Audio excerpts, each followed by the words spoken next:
Hello, Asver! Finally, Hello po. welcome to the outside world and welcome to GMA Integrated News Interviews. Kamusta kayo pagkatapos ng Big Night? AZ? Ako po, may friends from Cebu surprised me sa Big Night. I didn't see them. I didn't know they were here until the next day. Tapos, so, yung ginagawa lang talaga namin, nagchikahan kami all night with my family. Hindi kami natulog. But I really had fun just catching up with everyone, what's going on with their lives. Tapos, dun na siguro ako mag-check on what's really going on. Ayun nga. Nakikita ko nga, sabi nga ng friends ko, nasaan ka na daw? May tweet na, tsaka may nagpo-post. Nasaan si AZ? Finding AZ na daw ako ngayon. Pero I guess inuna mo yung connection with the humans, di Yes ba? po. Sa mga totoong tao yung inuna mo, which is your family and your friends. Yeah, tinago ng mom ko yung phone Oo, ko. Ayaw tama niya ibigay yun. agad. Tama yun. How about you, River? Ako, after Big Night, sobrang overwhelmed talaga with everything that was going on. Siyempre, being outside, sanay lang ako na nandun sa loob ng bahay ni Kuya at yun lang yung nakikita ko at sila lang yung nakikita ko. So, seeing all these new faces and seeing, siyempre, my family's faces and all my loved ones, super sarap, super nice to see them and also spend time with them at home. Kasi that's really what I missed while I was inside the house of Kuya. Nakapag-adjust na ba kayo? Hindi pa masyado? I think hindi, kasi naka-car sick ako. Totoo. Oo, Hindi kasi sanay? Hindi sanay. Nagpo-phone ako kanina sa car, tapos nahilo ako, parang nasusuko.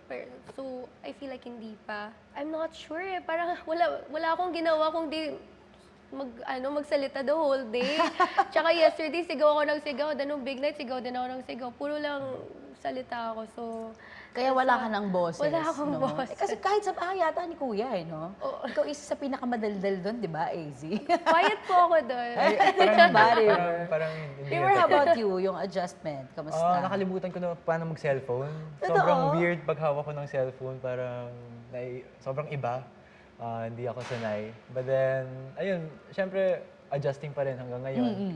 Also, catching up to everything that has happened while we were inside. Yung mga news, yung mga nangyari sa labas. So, until now, everything is still very overwhelming.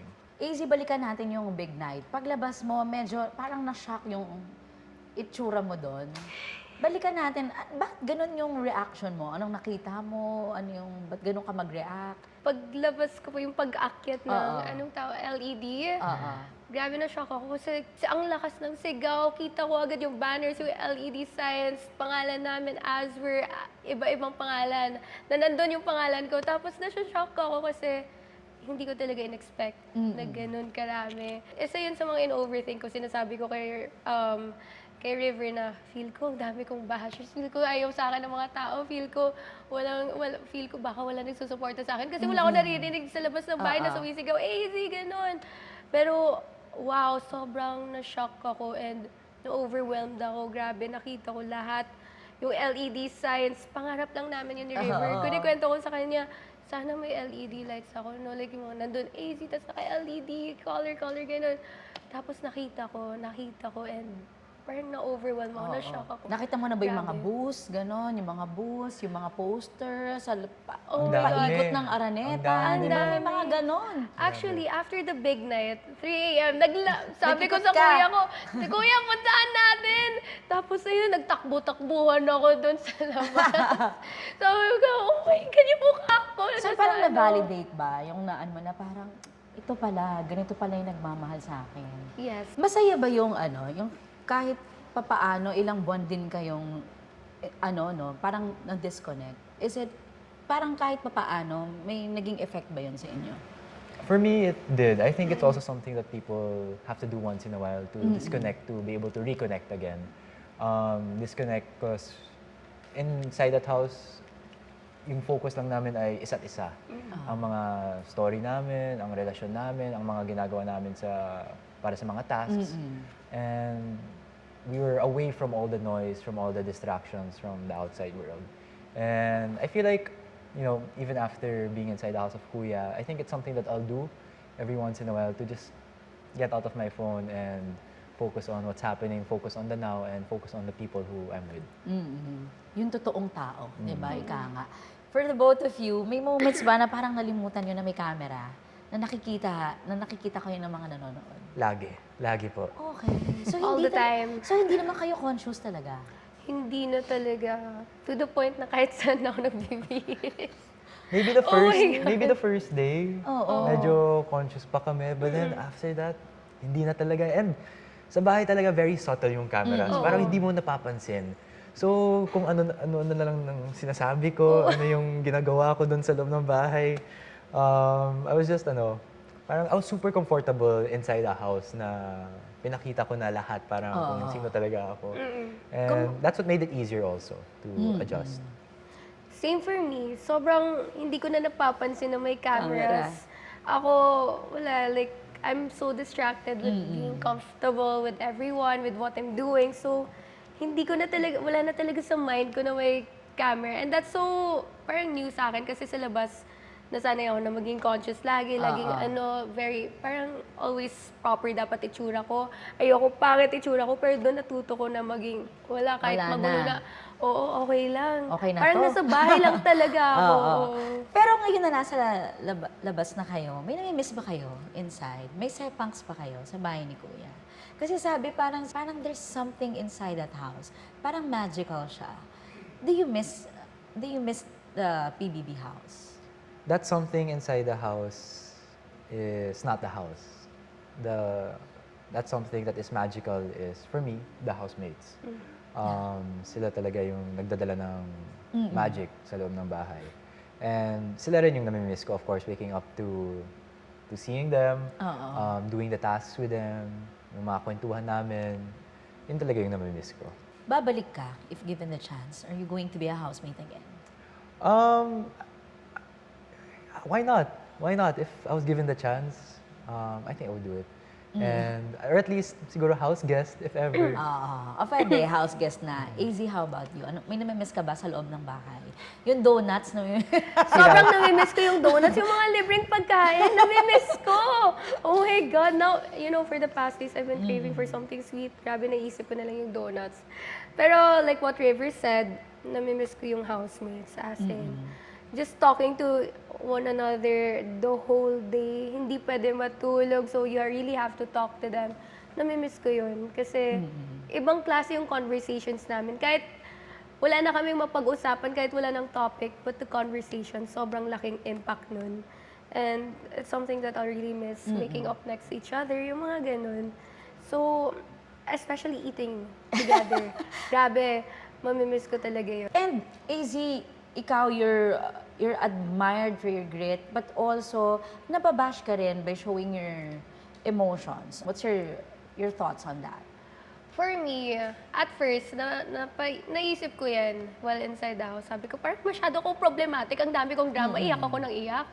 Pero, na-realize ko din na parang outside of the house, before coming in, hindi kasi ako masyado umiyak. As in, rarely mo lang ako makikita umiyak. Kahit pinapagalitan ako ng nanay ko, hindi ako umiiyak. And I feel like I had a lot of hidden feelings. Parang marami akong nararamdaman deep inside that I needed to let out. And doon ko nalabas. Kaya I was so emotional sa whole stay ko sa bahay ni Kuya. And doon ko nalabas. Doon ko nalabas lahat ng mga gusto kong iiyak na dati pa na kinikimkim ko, yung mga kinikip ko, lahat ng thoughts pumapasok na sa isip ko. Things that I should have realized, things that I should have thought about in the outside world, things that I should have done in the outside world. Parang pumapasok na So, lahat. naging outlet mo siya, kumbaga. po. And pati yung mga housemates. Dahil Yes. sobrang komportable ka na sa kanila. Ganun ba Sobra kayo? po, oo. Dahil do you think it's being emotional? Kasi parang binash ka nga, parang si AZ laging... I think natanong to ni Tito Boy, no? When Tito Boy was inside the house, na parang iyak ka ng iyak. Isa sa mga comments ng netizens, iyak ka ng iyak. Lagi mo ipinapakita yung emotions mo. Do you think it's a power or a vulnerability for you? For me, I think it can be both. Pero I could focus more on the vulnerability. Kasi parang it's the first time that I finally got to understand my feelings. Parang naging totoo na ako sa sarili ko. Kasi outside of the house, I kept denying. I was in denial na, hindi ganito, hindi ako ganito. Tapos ang daming feedbacks, daming negative comments from people I trusted. Tapos yun na yung pumapasok sa isip ko, yun na yung beliefs ko, to the point hindi ko na nakikilala yung sarili ko. So, those emotions, parang nalabas yung Oo.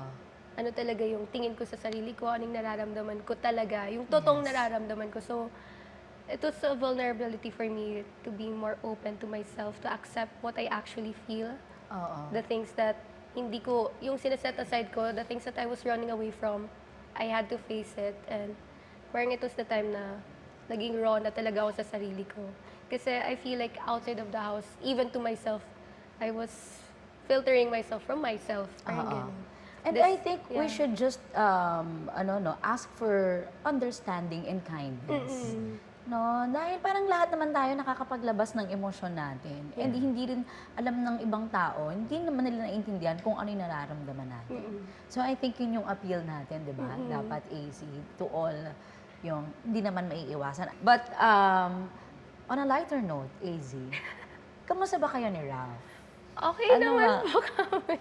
Ano ba yung nabuo nyo Parang doon? nabablush. At ano ngayon, at ngayong nasa outside world na kayo, kamusta yung relationship ninyo?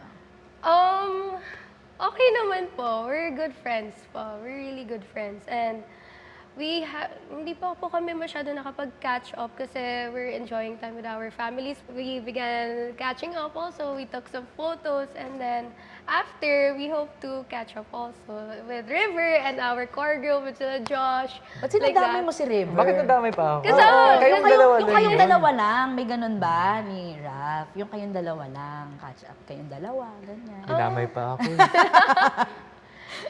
So far, wala po. So, close friends. Yeah, he's one Getting of to my- know again dito sa outside world. I May hope to ganon. get to know him more here in the outside world. Ayan, kay River na tayo. River, ikaw kasi parang, sa simula parang you're so calm, smile ka lang. Tapos, saan nanggagaling yung ganong personality? Because, nung nalaman namin yung storya mo, ang bigat pala ng pinagdaanan mo. But inside the house, ikaw yung pinakakalma.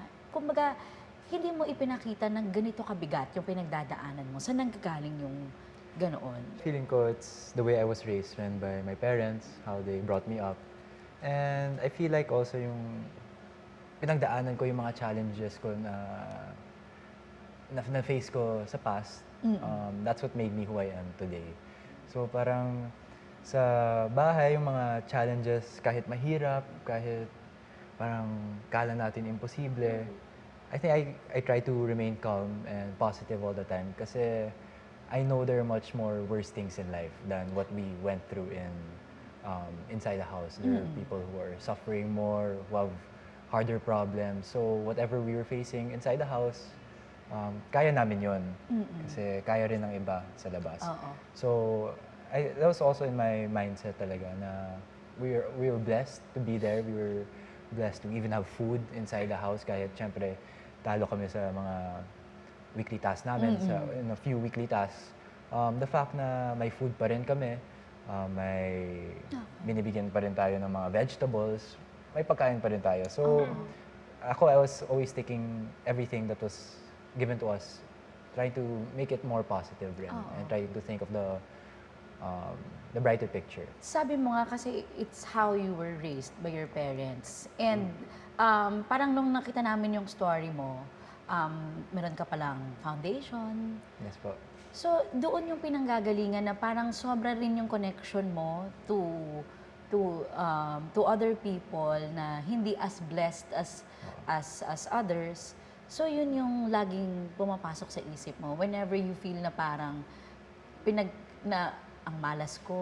Yun ba yung pinanggagalingan? Oh, I think I also got it from my dad who was very sobrang generous, very always wants to help other people. And ako talaga, especially pinasukan namin ang showbiz na ito, I feel like since we're so blessed, we could be a blessing to others through what we do and through helping others. So I feel like this is also one of the reasons why I became an actor and why I joined PBB was to be able to help others. Oo. And sabi ko nga, umpisa, ang tahimik mo, but nag-open up ka. ano yung turning point na parang you wanted to open up? Ito yung story ko. Ito ako. Ito yung nangyari sa buhay ko. What was the turning point for you? It was hard because before entering PBB, I was very private Yeah. about my life, private about my family, private about my relationships, everything. But then sabi ko, pagpasok ko sa PBB, it wouldn't be fair to everyone if I'm open about just one part of my life. I felt like I had to be open about everything for people to understand me more and to see talaga where I'm coming from. So, at first, maybe the first few weeks, or the first week, tahimik pa ako. I was still trying to get to know everyone. And after a few days, parang I got more comfortable with everyone. And that's when I started opening about kung sino talaga ako at ano yung story ako. Oo. You think your family is proud kung ano yung pinakita mo sa loob ng bahay nila? Sabi naman nila na very proud sila at very happy na pumasok ako ng PBB. So, ako, I'm very grateful for them na sinuporta nila ako throughout the whole journey. Oo. Pero ikaw yung laging nanonominate. Madalas kang inominate. Parang, paano mo ina-handle yung pressure na yun? Sabi mo nga, parang may sinabi ka doon na parang ako yung laging hindi napipili. Di ba? Parang may mga ganong line ka eh. Parang, how do you handle that pressure? Siguro what I said kanina, always think of the positive side na we all have to nominate each other inside the house. And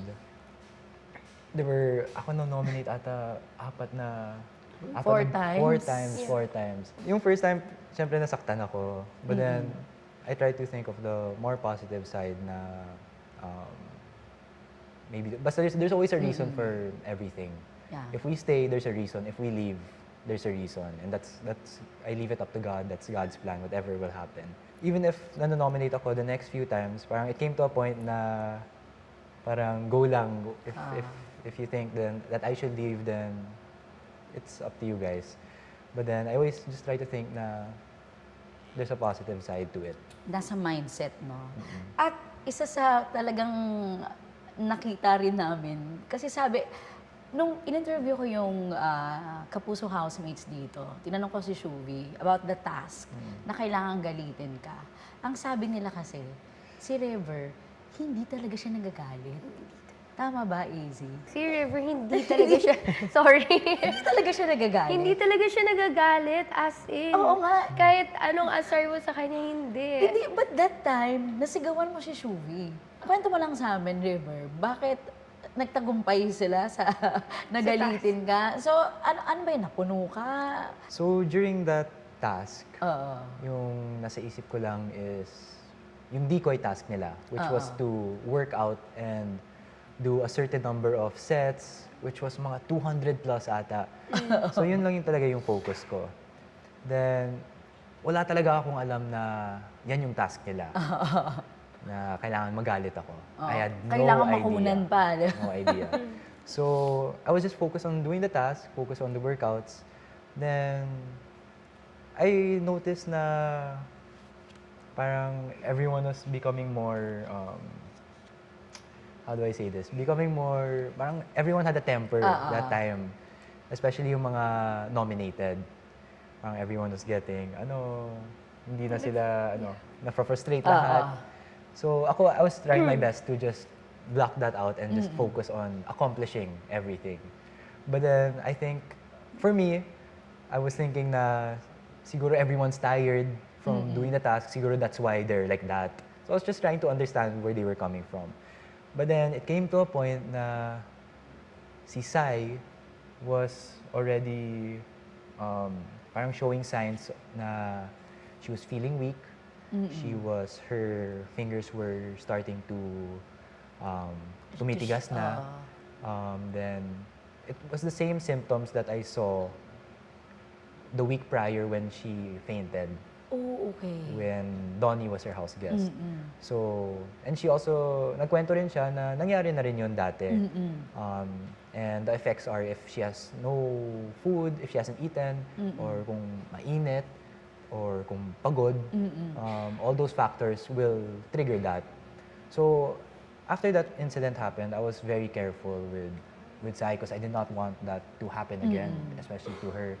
So when I saw na parang natitrigger ulit yung pakiramdam niya, that's when I started to worry. Then si Shuvi was not helping Sai. Everyone was not helping Sai, or everyone was focusing on finishing the task and not focusing on what she was feeling at that Yes. time. And ako, I really felt bad for Sai, and I wanted just to be there for her to make sure na it doesn't happen again. So, ayun, we ended up going inside the boys' room. Then when we got to the boys' room, ayun, pumasok si Shuvi. And at that time, parang medyo kalmado pa ako. I wasn't hindi pa ako galit. But then when Shuvi kept on shouting at Sai continuously, then I was telling Sai na, let's go na to the confession room. Let's have you checked by a doctor. Pero ayaw pa rin ni na Shuvi. And ako lang ata yung nasa loob ng kwarto na that didn't know that it was all a decoy. Everyone else that was there was parang May task talaga sila. May task talaga sila, and they were all going against me. Yes. So napaisip rin talaga ako kung tama ba yung nasa puso ko na we should not focus. All of them were saying na hindi, we focus on the task, focus on the weekly budget. Pero ako naman parang hindi, there are more important things, which is Sai's health and what she's feeling. Life is more important than whatever task that is. Yun ang priority mo. Yan ang priority ko. But then lahat sila, were all parang going against me. So napaisip talaga ako. But then I just decided to, you know what, I'll just stick to whatever's in my heart. I'll fight for Sai. Okay. So I had to stand up for Sai kasi non-stop talaga yung sigaw ni Shuvi. So doon ka na nagalit? At doon na ako nagalit kasi I felt like it was too much na. But then, syempre yung galit ko was just to make sure na she doesn't hurt her or hit her or or cause anything to trigger her pa. So I just had to make sure na everyone will be okay and that Sai was gonna get the help that she But after you needed. found out that it was a decoy task, anong sinabi mo? Ako, Anong na-feel mo? I was relieved. Okay. I was actually thankful na decoy task yun, na prank pala yun. Kasi parang nagbago talaga yung isip ko sa kanila. Kasi parang, bakit sila ganito? Bakit ganito sila mag-isip? Bakit? So doon yun yung pinanggagalingan ng galit, no? Na parang bakit may mas importanteng dapat tayong gawin. So I was so thankful talaga na and I know they were trying so hard to really get me mad. Like I know si Josh was trying to trigger me talaga, pero I don't get triggered that easily. And super rare talaga ako magalit. Kaya nga, so in real life, ganun? Ganun talaga. And I realized na kung ako, kaya ko. Kung if it's all on me, if they're throwing hate on me, if they're bashing me, if they're trying to piss me off, kaya ko. I can take whatever they throw at me. But when it's other people who are involved and they can't stand up for themselves, I feel like I have to be the one to stand up for them. So that's what triggered me when it was someone else that was getting hurt or getting bullied or... Ngayon, naintindihan na namin. So parang kunyari, pag ibang tao at mahal mo sa buhay, ibang usapan na yan. Ibang usapan na yan. Magsi-step up ka. Opo. I think ang laki-laki talaga ng nabago sa inyo, no? Ng naging journey ninyo as housemates. If you're going to talk to your day one self, anong sasabihin niyo sa kanila? Ano yung mga natutunan niyo? Kung sasabihin mo yung day one ng pagpasok mo, River, sa bahay ni Kuya, anong sasabihin mo sa kanya ngayon? Ako, I was really scared when I entered. I didn't know what to expect. But then, siguro ang sasabihin ko sa day one na River ay just keep going. No matter how hard the challenges are, no matter how much you miss your family, no matter if you overthink, just keep going. At never give up talaga. At siguro ipakita mo talaga kung sino ka, yung totoong River. And to spend every moment like it's your last. To make the most out of every time you have together kasi you're gonna miss it once you leave the house. Easy, how about you? Ako, if I would tell the day one AZ na don't worry about anything. Because, siguro yun yung masasabi ko, the things that the first few weeks I've been worrying a lot. Pero, it's something na kailangan tanggalin. Don't worry, don't think too much. Don't think too much about the outside because the outside will surprise you. Ganun. That's what I really want to tell her kasi just enjoy the moment. Focus on where you are. Focus on what's going on. Stay present. And treat each day as if it's your last. Really enjoy it. Easy last na lang kasi when Shubi was here during their interview, parang sabi nga, fresh pa kasi yung pagkaka-evict nila and yung nung bumalik sila sa bahay ni Kuya. Parang she said something na she felt betrayed daw. Dahil nga, I think, doon sa nomination na nangyari. How is your relationship with AZ now? Nagkausap na ba kayo? Or I think nung bumalik siya, I think nakapag-uusap naman kayo. But how is your relationship with her now? We haven't talked yet. We haven't had a proper conversation yet and discussion about how are we, if we're okay, if we're still friends. But nung after party, nung big night, we hugged each other and that's a big thing for me na malaking bagay na yun kasi I know, it's also been part of my thoughts na excited na ako lumabas kasi I wanna clear everything up with her. I wanna see if our friendship is nandun pa kasi I really value our friendship inside the house and even before that. Yeah. So, naka-comfort yun sa akin that we hugged each other. Even though there was no words said, wala masyado, but the hug, malaking impact yun sa akin. So, I'm hoping that we really get to talk, we get to bond, na kami lang dalawa, really converse and talk about everything that has happened. And, ayun, I'm so sorry and I'm looking forward to our friendship if pwede pa, if okay lang sa kanya. And you have a lot of time to do it now that you're here outside. Thank you so much, Thank you. Thank you. River and AC. Maraming Maraming salamat. Thank you po. Ayan. Thank Thank you po.